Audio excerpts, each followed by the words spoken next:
Mr. TALIAFERRO TV, just giving my 2 cents here about this Akademiks Joe Budden situation. Got a lot of respect for Akademiks. Got a lot of respect for, even starting to grow respect for Joe Budden, the media personality. It's entertaining nevertheless. I actually enjoy Joe Budden's podcast.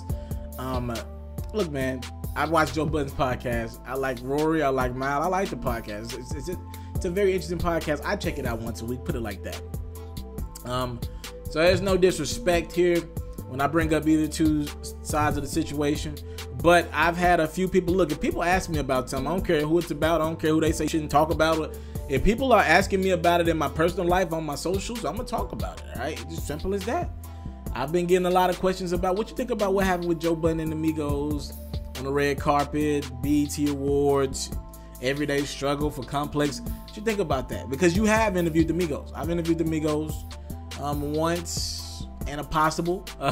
We had another interview set up, but it fell through.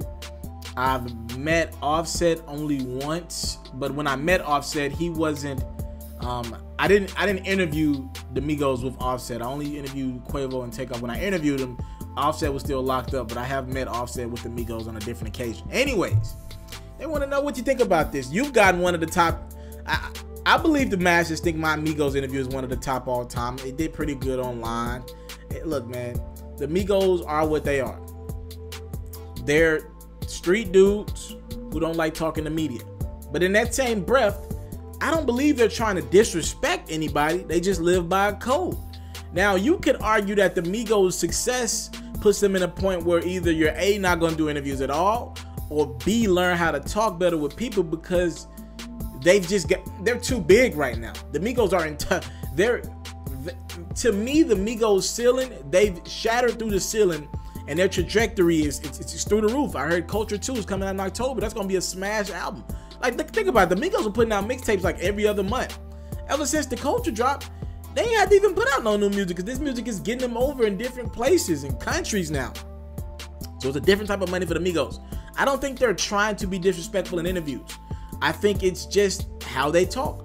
Quavo, the star of the group, is actually getting to the point now where he's a pretty good speaker. When I met Quavo, I said, "Quavo, what's up?" And he told me, "Yeah." And Takeoff said, "Oh, I know you remember the interview." So I mean, they've definitely gotten better than what I got with time, and they're getting better just talking around people because they're around more people. They're doing business with a lot more people nowadays. So when I see the whole Joe Budden situation, look, if I'm Akademiks, right, you got to do what you got to do because Complex is another check. Never take that for granted, right? Don't just give yourself one way to make money. Make money multiple ways. And what Complex allows that brother to do is make money in a different way. You got to prepare yourself. You got to have multiple sources of income out here. And I salute him for that. So I'm not saying get away from everyday struggle. That's not the case. But I want him to understand what he's a part of with his co-host Joe Budden. Again, I tell y'all Joe Budden's an entertaining media personality. That's how I started this video. But let's state the facts about it. Joe Budden is kind of conniving, man. No disrespect. But if you listen to how he talks about Akademiks when he's not around, and I'm not saying that he doesn't say these things to Akademiks' face. I'm just saying, like, it's almost like you're trying to set Akademiks up to be the bitch of the show. I heard Rosenberg talking about this the other day on Ebro in the Morning. Salute the Hot 97. He was like, man, Akademiks is there to be Joe Budden's bitch. That's pretty much what he was saying. I'm not trying to disrespect anybody. I'm not calling anybody a bitch. But that's what Peter Rosenberg was pretty much saying. I think he called him a clown. Yeah, that's what he called him, a clown. And when you look at the dynamics of the show, again, I'm somebody I worked at ESPN, and I interned with Skip and Stephen A on First Take for a couple weeks. So I see good relationships. I've worked with Michael and Jamel. I've seen really good relationships on air. And when I watch Everyday Struggle, it's not a good relationship. There's no chemistry with Nadeska there. They need to let Nadeska take over the desk more. That's what it needs to be. Or don't have her on there at all. You know, and salute to Nadeska. She seems like a sweetheart, but I just want her to have more control. People shouldn't be able to, the talent shouldn't be able to cut her off. You know what I'm saying? That's why she's there to moderate it. You listen to her when she moderates. I get you're passionate about a situation, but if Nadeska's wrapping it up, You gotta trust that Nadeska has allowed you to get yours out. That's like chemistry. You gotta trust that Nadeska has allowed Joe to get that last word out, or for the most part, allow Akademiks to get out his statements. It's just not a great organic fit, and it takes time. It takes a lot of time. Don't get me wrong, it just takes time for those things to work out. People don't know this about Skip and Stephen A. Stephen A told me this when we did breakfast personally. He said, people don't know this, but me and Skip, we had a show on Fox. We had a show on Fox where we was able to get that chemistry together a long time ago. I think it was called Black and White or Black and Gray. That's what Stephen A told me personally at breakfast with me and him one morning. So it takes time. So I'm not knocking that, but it seems like Joe Budden is unwilling to give Akademiks the space that he needs to grow and be a 50-50 partnership. If I ain't know any better, it was Everyday Struggle with Joe Budden featuring Nadeska and Akademiks. That's how it feels a lot of the time, and it shouldn't be that way. It's a 50-50 thing here. I don't know if Joe's grabbed the concept of if Akademiks grows, you grow. Y'all a brand now. A lot of times people not gonna like Akademiks because they don't like Joe. Y'all a partnership now. That's the risk you take. You think the Breakfast Club don't get the backlash of what Charlemagne has said? You think Envy don't get pressed because of that? He's talked about it in the past because of Charlemagne. It's just that's your co-host. It's called co-host. You take the good with the bad. There's been a lot of good with that show as well, as you see. And a lot of good with Everyday Struggle. You got to take the good with the bad. And I don't think Budden is allowing Akademiks to grow. From the standpoint of the Migos interview, again, I don't think it was that disrespectful. But for Joe to try to switch it up on Akademiks as if Akademiks was the pussy in that situation, what did y'all want him to do? It wasn't his fight. And by the way, Akademiks stood his ground way better than what Joe has did for him. Joe sat there and let Vic Mensa was the one for me. Joe sat there and let Vic Mensa walk all over him, and I would never do that to a co-host. When you gotta let a man stand up for himself. Don't get me wrong, Akademiks is a grown man, but to some point when you see people just trying to come on the show, well, Akademiks set himself up for that question. I will say that Akademiks set himself up for that question. But to this point, Joe has not showed any signs of standing up for Akademiks at all. Like at all throughout the Wale situation. And that was just a good conversation, you know. But for Joe to call Akademiks the pussy, and maybe he has gotten starstruck. I'm not saying he has or not hasn't. But for Joe, I don't know. I really don't know if he has got starstruck or not. That's not for me to judge. I'm not around him.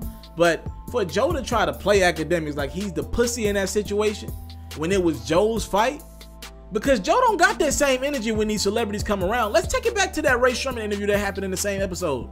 Still happened BET Awards weekend. So that negative energy you had towards Slim Jim, right? That you was talking all that mess off camera with when y'all was just in the studios out in New York. You didn't have none of that energy, Joe. When Slim Jim, he wanted to sit next to you. When he got on set with you, you didn't have none of that energy. You said you kind of like him now. You was like, New York niggas just talk shit. Wait a minute. What the hell is that? You talked about how he wasn't even a part of the group and how Sway Lee was running Rae Sremmurd, and without Sway Lee, there is no Rae Sremmurd. And to a degree, I get what you're saying, but you got to stand on that same energy. I can't go to them with an interview when I said something like that and not give them, because if people are talking about it, if you speak for the people, I speak for the people, right? If people are speaking up and they're saying this, we're doing a disservice to the artist to not talk about what's being talked about in the barbershop. If it's being talked about in the street, you would think the artist would want to know what people are saying about them through you. You're the voice. You're the interviewer. And for Joe to not have the energy with Slim Jim, he's like half your size. Like, damn, like, and how do you get to call anybody a pussy? I don't understand that, and I don't understand how Akademiks is the pussy. It just doesn't make sense to me. Like, I keep it honest on my channel. Like, I don't got no reason to lie. Nobody paying me. Ain't got no looks from nobody. We good money over here. But for Joe to call Act the pussy, it doesn't make sense. And the personalities that I respect in media, they have the same energy when the guest comes around. Period. You gotta have the same energy when the guest comes around, when the rapper comes around. That's how you gain trust with the fans. They know you speak for them. Joe had that energy about Slim Jim, and when he came around, he changed everything. He was like, bro, I love you now. I'm a fan of Rae Sremmurd. What? Now, I don't know about the Yachty situation at the mall. Again, I'm not trying to advocate anybody get to fighting over this. It's hip hop, man. It's rap. I ain't trying to say that, but apparently Joe said he got a conversation with a QC member or a QC exec or whatever it was about the way they talking about Yachty. He said that they had that conversation. He said he left that conversation saying, I don't want to talk about Yachty anyway. So you get to the Migos interview at the red carpet.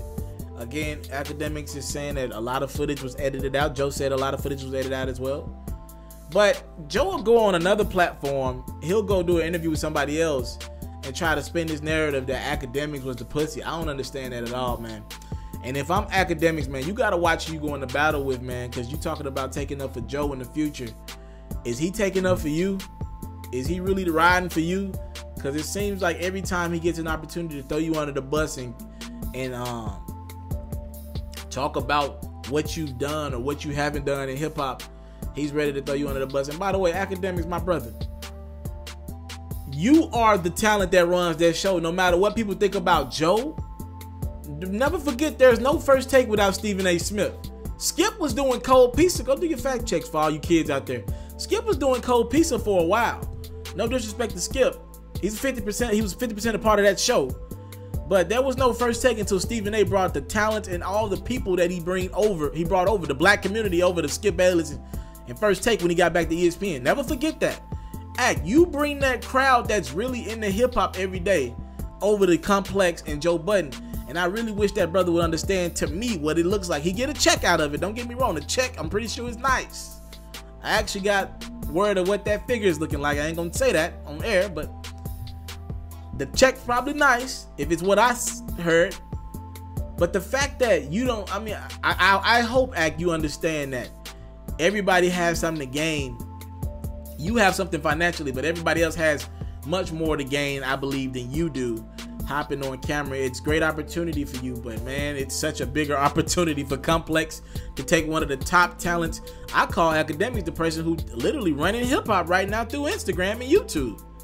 Literally, if he spins a narrative, and he doesn't do that, he does a great job of not spinning narratives, but think about it, if Akademiks spins a narrative, that's a lot of pull, and that's a lot of swaying he has. That brother got a lot of power in hip-hop right now, and I just hope he understands what the power he has. There's a reason why these execs and presidents of labels are hitting him up, because they know he has a lot of power, and they know what he said pretty much word is bond right now with him and hip hop. People come to him for news. They come to him. They come to his Instagram before they go to Complex. It's a fact. Not lying when I talk to y'all. They come to him before they go to Vlad. Facts. I'm just an opinion. You know, I'm a personality. But I'd be lying to you if I'm missing out on news.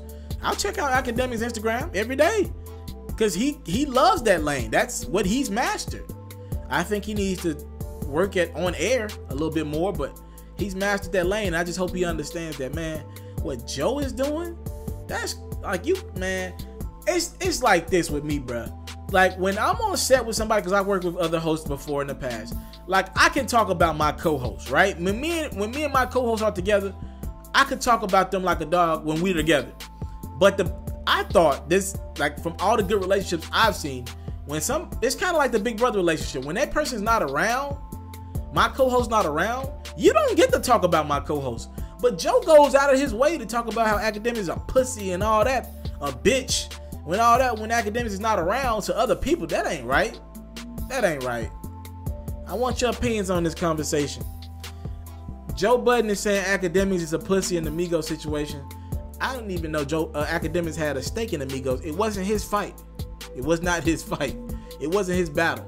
They wanted Joe. And Joe ain't keep that same energy with Slim Jim. And he definitely ain't keep that same energy with the Migos when Offset so eloquently rolled them damn sleeves back with them damn expensive ass cufflinks in unison with Quavo when they was trying to see what was going on with Joe dropping the mic in their face. Talk to me. Comment box below. I'm out. If you're looking to book me for an interview video or by phone, if you're looking to have your music or your skill featured on my daily podcast, if you're looking to book me for a speaking engagement to help motivate some kids, if you're looking to have me rock some of your clothing to help promote your brand, make sure you hit me up at booking@itsmrtaliaferro.com. Again, that's booking@itsmrtaliaferro.com.